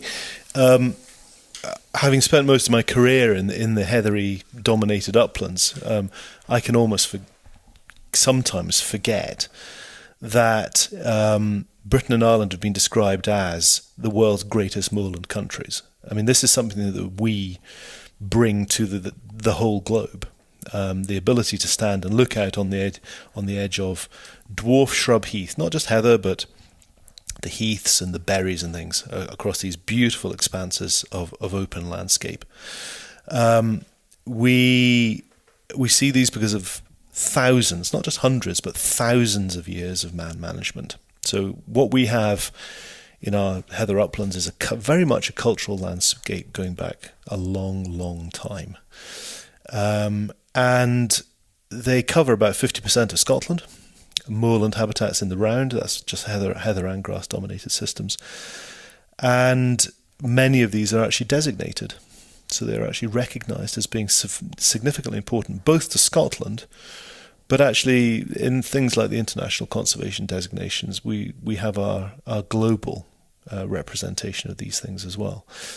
And that's important in the context of what we were just talking about in terms of muirburn, because fire used by man and grazing pressure are the two principal tools that maintain this man-induced climax community, as the ecologists call it. So man stops this habitat from turning, broadly speaking, into something else, so that we can actually enjoy the rather unique range of species that we do get on it. It's not a high biodiversity environment, but it is quite a unique assemblage environment, and that is something that we can actually cherish. Duncan, what is your view and your take on the way that the moorland is managed with regard to burning and that sort of mosaic of heather that everybody is familiar with in the uplands here? So generally, as Adam describes, the best outcome for biodiversity, certainly in the uplands, is heterogeneity of habitat. That's a mixture of habitats. And certainly in that context, we would say that mix is not just about heather lengths. It should also be about scrub habitats, pine woods, and other habitats that are actually extremely scarce as well. In fact, rarer than heather moorland in Scotland. I mean, pine wood, for example, we own the largest fragment of pine wood in Scotland at our Abernethy Forest Reserve in the Cairngorms. There should be large other parts of the Cairngorms that should actually have more pinewood habitats on it, if it wasn't for muirburn burning off the scrub and so forth and the tree regeneration. But muirburn can also perversely help tree regeneration by creating the seedbed, provided then the trees are left to grow, of course. But other habitats that we really miss in Scotland in comparison to other countries are some of the montane dwarf shrub heath habitats that you get at high altitudes. Again, that can be due to muirburn, but also things like deer browsing have a major impact there. Possibly climate change. Yeah, increasingly probably in the future. But there is growing interest out there in restoring more of these kind of really rare habitats that we are missing. I mean, our native Caledonian pine forest, a lot of effort has gone into restoring the original fragments that we still have. A lot of regeneration of that habitat. I think just in terms of muirburn, I think the biggest change which has happened in the muirburn code, quite rightly, is the greater emphasis on peatland conservation, which has grown massively in importance as we recognise what an important carbon store peatlands are, and Scotland in UK terms, and I mean places like the Flow Country are of world importance for their carbon stores, and we have to treat these places carefully. And we do know that burning over peatlands can cause issues. It needs to be done very sensitively, if at all. As Adam says, I think some of the biggest concerns, and this is where the old Muirburn Code I think really fell down, is that it was very much directed towards sporting management. If you looked in it, all the images were about sporting management, burning on grouse moors and so forth, when actually, and the English Code is a bit better than this, that it actually covers grass burning as well, and burning for agricultural purposes. And I think some of the biggest concerns out there are some of these big fires you get in agricultural circumstances, people without the proper kit and perhaps doing it in the wrong conditions. And we know from reports from the Scottish Fire Service and so forth that poorly managed Muirburn can lead to wildfire, and people need to be doing this with a lot more care. Last year. Yeah, I think quite a lot of that was actually non-sporting agricultural, small agricultural fires. Any gamekeeper who's ever set a fire will have had probably one that's got away from it. They happen. Yeah. They very rarely turn into really big wildfires for two reasons. One is they generally catch up with them quite quickly, and so do their mates. And two, they generally are burning into a rotationally burnt landscape, so there's a fire fuel limit. And they have the kit. And they have that's right. So their mates and their kit and their landscape generally. So fire is a powerful tool, and with that power comes responsibility. And I think like any great superhero, it's like any great super Spider-Man. The trick at the moment is to help people think about what they're doing in a way that doesn't disincentivize it or make it a ridiculous proposition. So we're looking forward to seeing how the code evolves. I think one thing that is a useful change actually in best practice regulation is the advent actually of the PDF. Nowadays, we don't have to print something in paper, which then stays there in paper for many years. You can actually have a rolling, living document, absolutely living document that keeps on going. And I think that's, as more evidence comes forward, and there will always be more evidence. I think there will be more evidence on how does burning affect water coloration or carbon content in runoff. There's a lot of work to do on that, though, isn't there? Huge amount of work to do. It's entirely unclear which direction it goes. You might well see the effect very clearly in the immediate term, in the immediate short term, and very close to a stream. But it's entirely unclear whether you see it at a truly landscape scale over a 10-year period. There's an enormous amount of it. But we need to have the flexibility in the way that we approach our techniques, and particularly techniques that have yielded these fabulous landscapes over thousands, but particularly hundreds of years, and that we don't suddenly just bring the shutters down on them just in case. But what we are seeing is a growing interest in the public, which is fantastic from the point of view of those who love our uplands, like both of us do, who are considering what public benefits the uplands actually they're more deliver. engaged. You feel and people are more engaged. That's where a lot of our water supplies come from. It's important not only for sporting but for agriculture, biodiversity, a whole range of other public benefits that derive from it. So peatland conservation is one of those. But for so long the uplands have been the poor relation. And we know a lot about lowland agriculture, its impacts on biodiversity. Our two organisations have worked hugely over the years on developing prescriptions for agri-environment and measures for lowland farmland birds.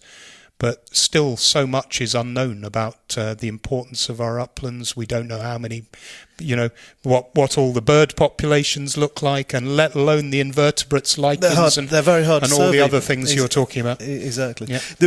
Britain's benefited from having a forestry commission, of course. I mean, that's driven a lot of economic activity, and latterly, of course, the Forestry Commission Scotland has become a very environmentally aware organisation. They have championed woodlands, and as a result, we have a a very strong woodland expansion policy in Scotland.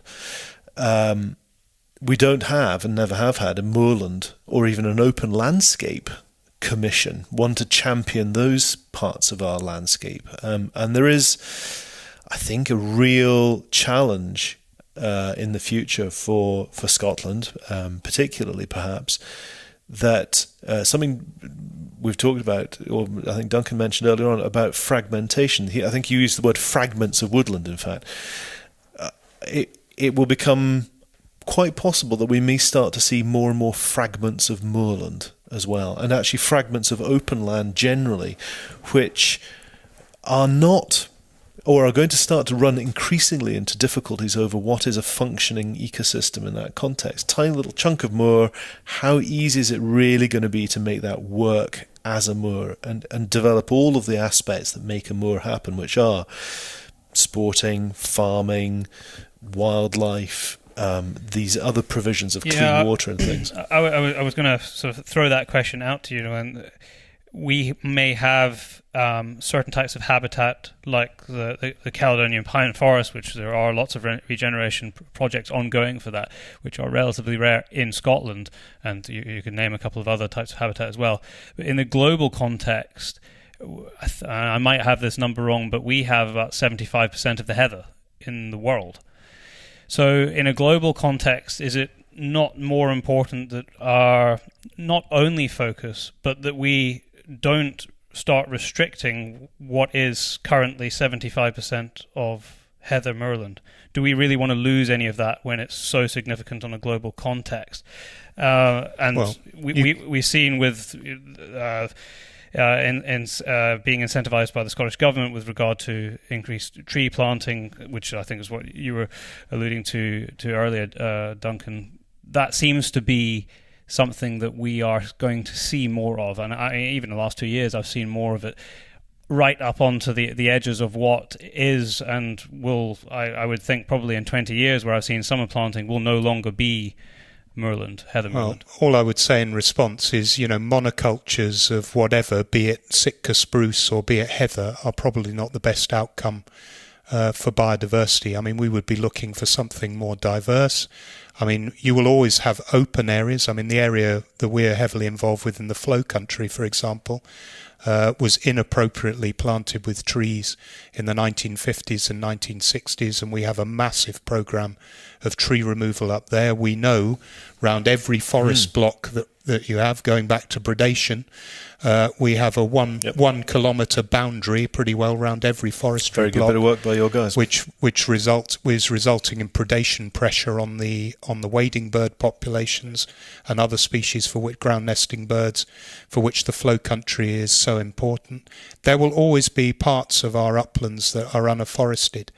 There will always be areas that are managed as grouse moor, but actually, there are large areas that could be given over, in our view, and it would be a better outcome for wildlife, particularly actually in the North and West Highlands, where there used to be more tree cover. Native woodland could have a major role to play in increasing the productivity of these landscapes, many of which have been hugely degraded by centuries of burning, overgrazing, be it by domestic livestock or by deer, and actually could be improved from a biodiversity point of view. Well, I mean, the North and West, there isn't really much in terms of driven grouse shooting going on. North and West, not by comparison to the East. No, but equally there, I mean, there is scope for more pinewood expansion. We know the Cairngorms National Park have plans to, develop more riparian woodland, link up blocks of pinewood. I mean, that would be an excellent outcome for Capercaillie, for example, I think we know that their population is limited by fragmented habitats. It's a 50 or 60 year challenge, so I fear that Duncan, you and I won't see the merit of that. But with some of those changes, however, we need to have a sense of reality, and the work that we talked about earlier on about predator control and its value. We need to be very clear that if you're going to increase those kinds of habitats, which are sometimes extremely good for supporting predator assemblages, and where predator control is also quite difficult, we need to actually man up and say there has to be a component part of actually making sure that predation pressure which is the key thing. It's the predation pressure in the round, is actually a managed aspect. There's no point in hoping that actually just allowing scrub to birchwood to expand across ascent or whatever it might be is somehow going to be suddenly better for biodiversity. Well, it's probably not, because it'll be full of crows and foxes and a wide range of other species. The landscape will change. It may not necessarily be better. Yeah, okay. And I think there is generally a bit of a lack of evidence that this change is necessarily going to come with some goods. And that concern was actually reflected in the Sustainable Scottish Moorlands report that the SNH's Scientific Advisory Committee received in the last year and a half, that actually some of these changes are not necessarily well evidenced as being likely to be better for Scotland. There are some things, I think, perhaps a little controversial in some places, that actually should be done. And I've always had a passion, probably due to my time in Scandinavia, for mini woods. So these small montane woodlands dominated by certain species of birches and willows and even juniper assemblages and things. I think that there is certainly a place for that in the Scottish landscape. But then making sure that happens is a combination of getting your grazing pressure right, both sheep and deer, managing your muir burn so that you're not burning into the cleuch sides, and actually then also perhaps being rewarded for actually ensuring that happens by some acknowledgement that downstream you may be having an effect on runoff, so that you're part of a broad landscape scale management package for a wider range of ecosystem service. But I think some of these mini woods, these could be incorporated into our landscape pretty easily. Once it starts to get bigger than that, that's challenging. And everything that's been discussed here, it boils down to the fact that we as humans will be involved in the management of them in some way. And whenever we are being involved in the management, it has to be paid for in some form. So I suppose this gets to one of the points here when we're looking at the uplands, is that if you don't have a mechanism for utilising that landscape in a way that can be funded, currently a lot of the uplands is funded in terms of its management, whether that, and specifically muir burn, by the fact that there is driven grouse shooting. I realise that has been a core focus of this. I actually, in terms of what I enjoy doing myself, I'm far more likely to stick a rifle over my shoulder and go stalking than be actually on a grouse moor, but that it tends to be where we spend a lot of our time focused, because there's a lot of people end up, and organisations and views butt heads there. But if we don't have that, then how do we fund that management? And I suppose that is something that we need to keep in our minds. And I guess we would all agree about that round the table. I mean, you're touching on rewilding as well, which a lot of people are now talking about. There's a lot of common currency, but actually, if you scrutinise some of the rewilding projects in Scotland, they almost all involve some human management, and mostly deer management in places like Glenfeshie, for example, or some of the other sort of case studies of rewilding projects. I mean, our own land at Abernethy is often cited as a real rewilding project, but nothing could really be further from the truth. We've never regarded it as that. We have a vision at Abernethy to restore the pinewood over about 200 years, and the montane scrub and the natural tree line up that side of the Cairngorms in combination with some of our neighbours. But I have to say, the estate now employs more people than it did when it was a traditional sporting estate. It actually involves a lot of management. I mean, we do a lot of deer management, but we're also doing woodland and visitor management and a whole range of other things. It's a very diversified operation. And actually, that's what you find and are increasingly finding on some of, the estates in Scotland. They are moving in this more diversified direction, whereas it used to be mainly a sporting enterprise with maybe some farming on the lower ground. Generally, most estates in Scotland these days, perhaps in contrast to some of the equivalents in England where, there is largely a grouse moor farming type operation, we are getting more diversified businesses in place, and, I think that's the future. I realise that I've taken up quite a bit of time already. Now, there's just one topic that I just wanted to speak about before we bring this to a close, and that is mountain hare. Now, as we get to probably February 2018, we're going to see it in the papers again, because that tends to be a time where, in terms of the part of the year where you're allowed to shoot mountain hare, that tends to be when a lot of them are shot. Adam, can you just paint a picture for our listeners? Mountain hare in Scotland, because that's where we're sitting. So it's a small white fluffy bunny. Oh no, sorry, I see what you mean. In terms of populations, where they're found, and why do we have this? There is a very strong controversy with regard to the control and management of them. Sure. So mountain hare, the Latin name is Lepus timidus, quite a different species to the snowshoe hare in North America. Not the same thing. The mountain hare is a European species. It occurs broadly right across Europe. Isolated fragmented populations the further south you go. There's an alpine population, for example, and a lot of the protection that came to the mountain hare, the requirement really for sustainable management of the mountain hare population, came because of that very fragmented alpine population, which was under significant hunting pressure when the Habitats Directive was going through in 1992. It's not an upland specialist, the mountain hare. Forgive its name. I mean, the blue hare or the white hare is unique. Well, it's not unique, but it's one of the only 3 species in the UK that changes white in the winter. I'll leave the listeners to guess the other 2. We've got them. We've got Stoat and ptarmigan. Ah, very good. I love ptarmigan. One of my favourite birds, actually, in this country. Very good. But they're not mountain specialists in that context. In fact, we used to find mountain hares, looking at their way back into history, across a huge variety of habitats and across a very, very massive part of the UK.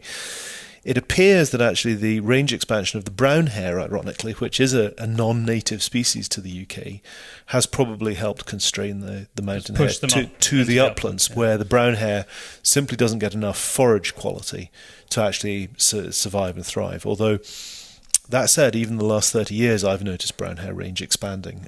So when I first arrived and lived in Strathspey, brown hares were occasional residents in the better fields down in the bottom of the Strath. When I left 15, 20 years later, there were brown hares well out onto the hill, which is probably reflecting some kind of climate change regime.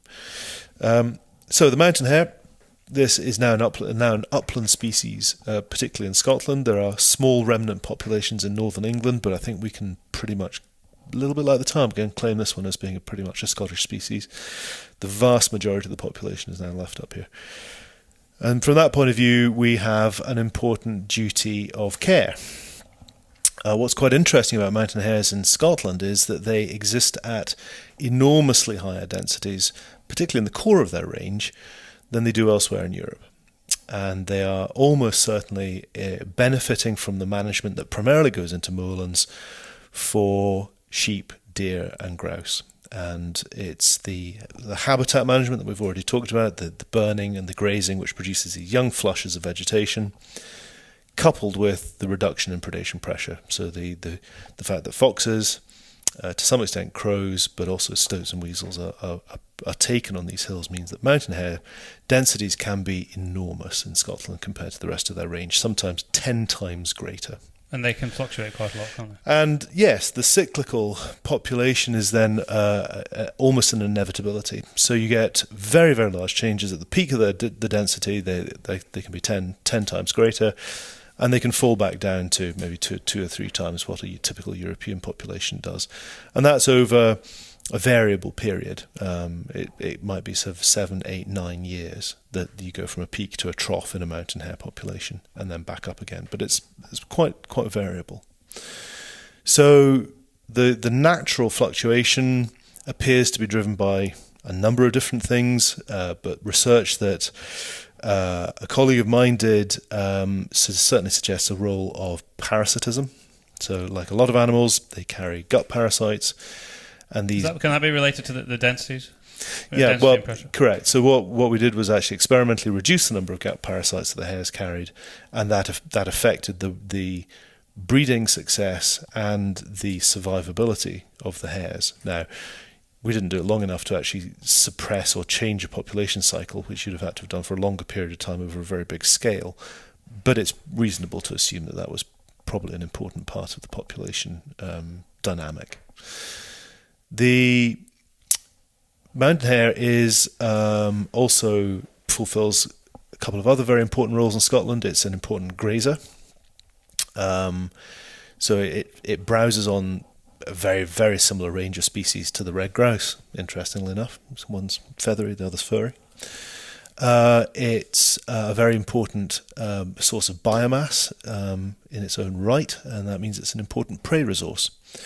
It appears in a lot of, particularly in a lot of prey, in a lot of predator diets, and it can be quite an important source of food for the golden eagle. Not by any manner of means the only, or possibly the most, apparently, looking at the literature, the driver, but it can be locally quite an important food source. And last but not least, it has this role in parasite mediation. So it's also host to a parasite which is found on red grouse and on sheep and on deer and on waders and a wide range of species, including humans, and that's the tick. Being talked about a lot right now with the increased realization of the impact of Lyme disease. Correct. So the mountain hare is a fascinating species. It's got lots and lots of connections and interconnections with habitat, parasites and climate, predation, the role of management and supporting it, what is a natural population versus an unnatural population. How does management actually protect it? Because it's pretty evident from work that we've done with Scottish Natural Heritage that actually range contraction has been the main reason for fewer mountain hares in Scotland over the last 30 or 40 years. It's not loss of density, but it's actually contraction at the edge of the range, where in fact agricultural intensification and woodland expansion appear ultimately to be pretty bad things for mountain hares. So the hare population is constraining back to the centre ground, to this moorland ground where they are thriving. The irony then is that, supported at higher densities by the very management that they enjoy most, the sporting opportunity is there. So some people enjoy shooting them for sport, and they have another impact on sport, which is through this parasite-mediated transmission of the disease called louping ill. This was experimentally indicated in a study, and its exact operation is then quite difficult to tease out in the wider context, but it's pretty clear that mountain hares are not the main mediator of tick-borne diseases, where there are other very much larger hosts. Like deer. Deer and sheep are the classic ones. So if you haven't got a treated sheep population and you've got a substantially large red deer population, the mountain hares are not the problem for the red grouse. But when you start to constrain the tick numbers on those other two big host species, there is a reasonable chain of evidence which appears to suggest that there's likely that mountain hares could in fact mediate this impact. It's not by any manner of means extremely clear that the relationship between mountain hare management and disease control in the red grouse. But given that we can support very high densities of mountain hares through the very moorland management that is going into red grouse, it doesn't seem unreasonable at this stage to be able to take out mountain hares in sometimes quite apparently reasonable numbers, and then leave quite a lot of mountain hares behind. I suppose. Sorry. No, and the last thing I was going to say was that's a critical point, because those are very broad terms that I've just used. And one of the things that is desperately needed is a better way of assessing how many hares you have got before you start to control them, either for sport or for management, and after, so that we can be sure that there is a sustainability. Yeah, the harvest of surplus. Yeah, no, I would agree with that. Correct. And that's a piece of work that we're working on with Scottish Natural Heritage at the moment. But there are lots of things that moors can and some indeed do already do, which is take index counts. Just record the number of hares you see, so at least you have an idea that this year or in this season I am at very many hares, rather than at very few. and then take a balanced judgment call about what you're trying to achieve with your mountain hare population. Yeah, and I'll let you have your take on that in a second, Duncan. The one thing I would just add to that is that the actual grazing pressure of mountain hares in some circumstances can be quite considerable, especially we mentioned triple SIs earlier, some of the juniper, the areas of juniper, especially up sort of in D side, they are controlled there specifically for the juniper by license from SNH. So there is the sporting aspect of it, but there's a lot of the hare culling that goes on is actually for the management of the landscape beyond that. I think it's important to point that out. But what is your take on that, Duncan? Because it has become very controversial in terms of the way the public view it. I only know I spend a lot of time walking in the hills, and I only know what I see, which is that if I'm walking in heavily managed areas, I see a lot of hares, shed loads. But if I go on the west coast, where it might just be there's not really very many grouse there, and it's mainly deer, I don't see a lot of hare. So as Adam was saying earlier, they do enjoy that habitat and they thrive in it. So I mean, what is your take on it? So first of all, this isn't about hunting of mountain hares. I mean, this has been going on for years. I think the issue that has really emerged and the public concern is about these large-scale culls that have been widely reported. That is, and this is again linked to the intensification of grouse moor management and people doing things off their own bat without much consultation, no discussion. I'm looking here also at the likes of Scottish Natural Heritage, who should have had a greater handle on what was going on here as the statutory agency with a responsibility here. The key point I think that Adam forgot to mention there was that mountain hares are protected under European law, under the habitats regulations, as a species requiring sustainable management. And the big issue that we've got at the present time is that we fundamentally don't know even how to count these animals, so we don't know how many there are, so we don't know whether these culls are sustainable or whether the hunting indeed that's going on is sustainable. So along with 10 other conservation NGOs, we pressed for a moratorium on the culling of mountain hares until we get a better handle on how to count them and how to actually tell whether management's sustainable. And again, going back to the licensing arrangements that would be in place in other countries, in most countries there is a requirement for landowners to make hunting cull returns to the statutory Nature Conservation Agency, which again in turn informs what sustainable management of particular species, in this case the mountain hare, might look like, and we have none of that. So we think a licensing system would help with that kind of stuff. So nobody's disputing that mountain hares are commoner on the grouse moor areas and that's their favoured habitat. But what we are hearing, and people who have studied mountain hares in the past, we have one study particularly in northeast Scotland, which reports quite significant declines of mountain hares, even on grouse moor areas. So, there is little doubt in our minds that these animals have declined. I mean, the reports even from the Breeding Bird Survey, which also reports some mammals, even though it's data that has a wide confidence limit, suggests that mountain hare populations, even in the best areas for them, have been declining. And we have a responsibility for sustainable management. And frankly, the people that are carrying out these big population cull types of management don't know what impact their management activity is having on the mountain hare population. And arguably, it's questionable whether even what they're doing is having a benefit, the desired benefit. Now, in 2014, GWCT, Scottish Land and Estates, and SNH produced a document which called for voluntary restraint in terms of mountain hare culling. I mean, to be honest, we see little evidence that is actually being implemented on the ground, and we still get reports of large mountain hare culls happening again, which have been reported in the media and elsewhere. So this is the concern, and all we're looking for, certainly from the conservation organisation's perspective, is a framework which, again, provides confidence that mountain hare populations are being managed sustainably.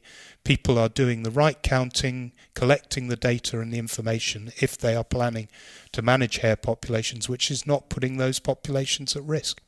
I don't think that's too much to ask. Adam, in terms of, you actually mentioned earlier, they're a very difficult species to count, but there is work being done to try and establish how we can understand exactly what the populations are better. Should returns of culls be more available? I don't see any reason why that shouldn't be the case. And just to add one last point, is it not better unless you can show very clearly a negative impact on what is going on and what has been going on for 100+ years, that it is better to maintain what is going on before you change it, rather than change it now and then find out it was a consequence that you didn't expect would happen? I think the evidence would point in the direction that is a sustainable proposition. I can't see that a moratorium is likely to, at this stage, to enhance the conservation status of mountain hares. It would appear to be a positive disincentive to continue to undertake management in these areas that the mountain hares are benefiting from in their own senses. And yes, mountain hares are a very difficult species to count accurately. To half a hare per square kilometre. But you can pretty easily tell, you use the technical term, a shed load. You can pretty easily tell when there is a shed load of hares. I've seen them, yeah. And when there isn't a shed load of hares. So that's what I was touching on with this idea of an index count. And I think the idea that estates are simply unaware of the sustainable nature of the current position of the mountain hare population on their ground is just not correct. But it's not just about them, Adam. We have a duty to report to Europe on this kind of stuff, that actually, Brexit aside, that actually the management that's going on is sustainable. And in fact, moment, we can't demonstrate that. Well, I don't know, because SNH have made those reports, and in 2007 they reported the mountain hare population as being slightly unfavourable, mainly because they weren't being monitored rather than because of any concerns about the population. In 2013 they reported them as being favourable.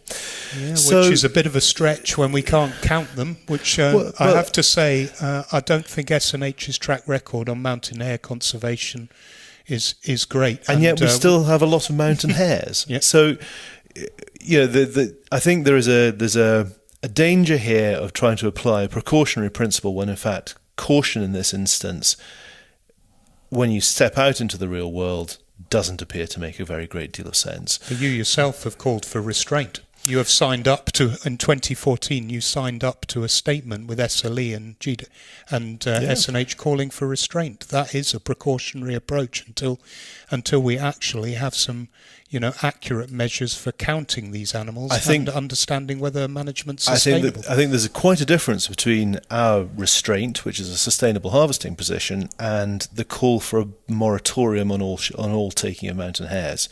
That's not restraint. That's just stopping. No, we're calling for a moratorium on these big-scale culls. How would you define that, though? How would you define big scale? If you're saying that that's what the moratorium is on, only big scale, how do you define that? Well, I think what we're talking about, actually, population reduction, which some of these culls seemingly are doing, is actually illegal, probably under the habitats regulations. These big culls. So we would look to SNH as the scientific advisors to conservation advisors to government to actually set some definitions here. They need to take a more proactive role in this discussion, and this again comes back to the point. In most other countries, the statutory nature conservation agencies would have much more involvement in decisions that are being made of this type, where you might be culling. This is a keystone species. Let's not forget that.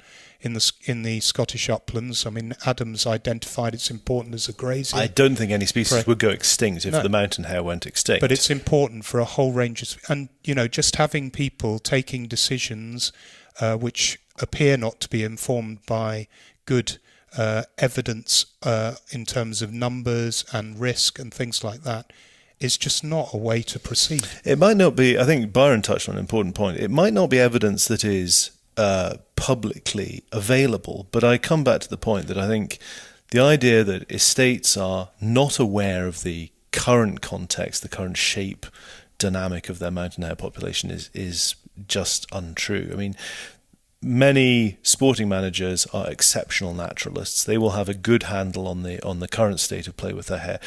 The fact that they can't actually say there are 47.5 mountain hares on that 100 hectares of ground is not necessarily a constraint on them being able to judge whether in fact they can... publicly available, then perhaps people might have a bit more confidence in it. I mean, the RSPB several years ago took it upon ourselves, we do this every year, and publish details of all of the vertebrate control, the management of predators and control of management of deer that we do on our own land.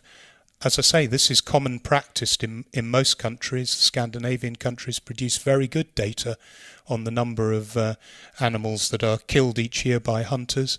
You know, this should be publicly available information. It shouldn't be for a few people to hold behind the scenes. This, in turn, as I say, informs sustainable management. It's vital data. I would agree that a transparency in what we do, and I use the royal we, what everybody is doing in the countryside can only be for the good if it is viewed sensibly and without knee-jerk reactions, which we very often see, unfortunately, with the media, and that's something that's very difficult to avoid. One of the reasons that we are probably having, in terms of the shooting community as a whole, not just in this country but globally, one of the reasons that we are having some of the problems in terms of public perception that we have is because there maybe hasn't been this transparency, but I'm talking over 100 years. So the more of that, it becomes very difficult to argue with what you're doing, but equally I would err on the side of caution of not wanting to be in a position where we're saying we should 100% stop something or ban something or take actions on a practice which has been going on without really knowing what the consequences would be. But I've made it clear, that's certainly not our position. Yeah, I'm just reinforcing we accept that hares are a legitimate quarry species. I mean, what we find that they do well. What we find pretty difficult, though, is these big, large-scale population reduction culls, which could be, arguably illegal under the European directive, the habitats regulations, and also there is a duty to actually report on it. And to be honest, SNH have been missing there. I mean, the reports that Adam's referring to, I'm not quite sure how they can have reached those conclusions without accurate information. Well, because they base it on their expert judgment, on the information that they do get from discussions with the land managers in the background.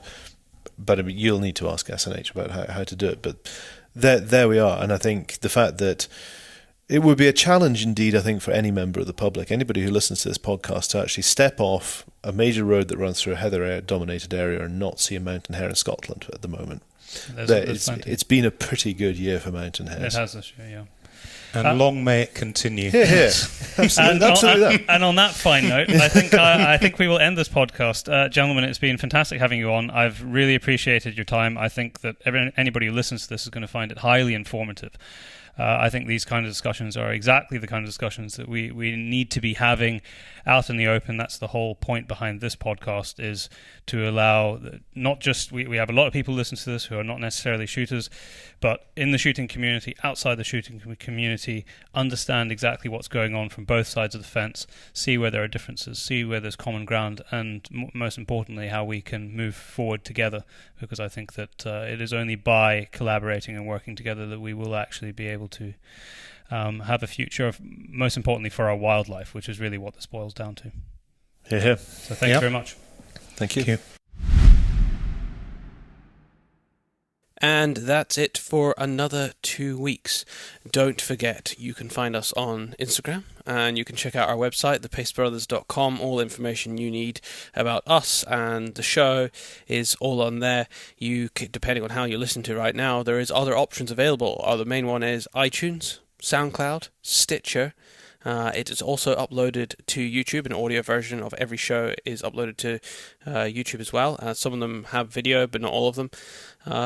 So there's no excuse not to listen to the show. I wanted to just give a shout out to a film which we watched this morning by a production company in South Africa called Black Bean Productions. I'm trying to remember exactly what it was called, but if you go and have a look at Podbean Productions, just Google them and have a look at some of their work, it blew me away this morning. Don't know if I've seen anything within the hunting conservation space that has been put together quite so well. Really extraordinary. So go and check out Black Bean Productions. I'm just trying to find the film right now as we speak. Well, I will remind people while Daryl's having a look of what we said at the start, which is we've launched our film festival, which is actually why we were looking at the Black Bean Productions film this morning. Go and check that out on Facebook. Search for DNA Film Festival. All the info's there on our website, thepacebrothers.com. Under the film tab, you will find Film Festival or DNA Film Festival. Click that. There's a press release in there and a whole spiel about how you can enter, what we're expecting. We want great stories about what you do and why you do it as a modern hunter. It's called The Wildlife Protector on YouTube. Look it up. It's 4 minutes long. You'll really enjoy it. Trust me, you will. And I think that's it. I'm sure there was something I was going to add. Was there? Yeah. It's been quite a long show today, but I think absolutely worth your time. As we said at the start, this is one of those that you need to share. Yeah. Whether you're into hunting or fishing or absolutely not, whether you spend a lot of time in the countryside or most of your time in the city, I think it's incredibly relevant because you're going to see all of the issues that we talk about here come up in the papers. They're all going to come up in the papers. They're going to be debated in Parliament. All these issues are going to come up, and I guarantee the newspaper articles will be shared left, right, and centre with sensational headlines on them, and we're talking about them now. Yeah, we are, and hopefully in a much more level-headed, calm way. And that is the point behind what we did today. That's what I was going to say. We were talking about the podcast community on our last show, and the new podcasts that have come out, Countryside Alliance, and also the Yorkshire Gent podcast. And we're very thankful that we got an invite onto the Yorkshire Gent podcast, which will be going on. I think December time. We are extraordinarily busy over the next 2 months. But thank you very much for the invite. And like we said, it is an awesome community, and sharing love is good. It is. Go and check out other podcasts. In fact, if you go back into iTunes and search for our podcast, Into the Wilderness, it comes up with suggested at the bottom. It does, and I think they're based on what other people subscribe to as well as ours. So often it's, I think when you go to Joe Rogan comes up. Journal of Mountain Hunting always comes up. Joe Rogan comes up. Meat Eater comes up, and I think the Yorkshire Gent now comes up. So there you go. Those are the things that all our listeners are listening to. And that is it. Don't forget that this podcast is supported and brought to you by the Scottish Association for Countrysports.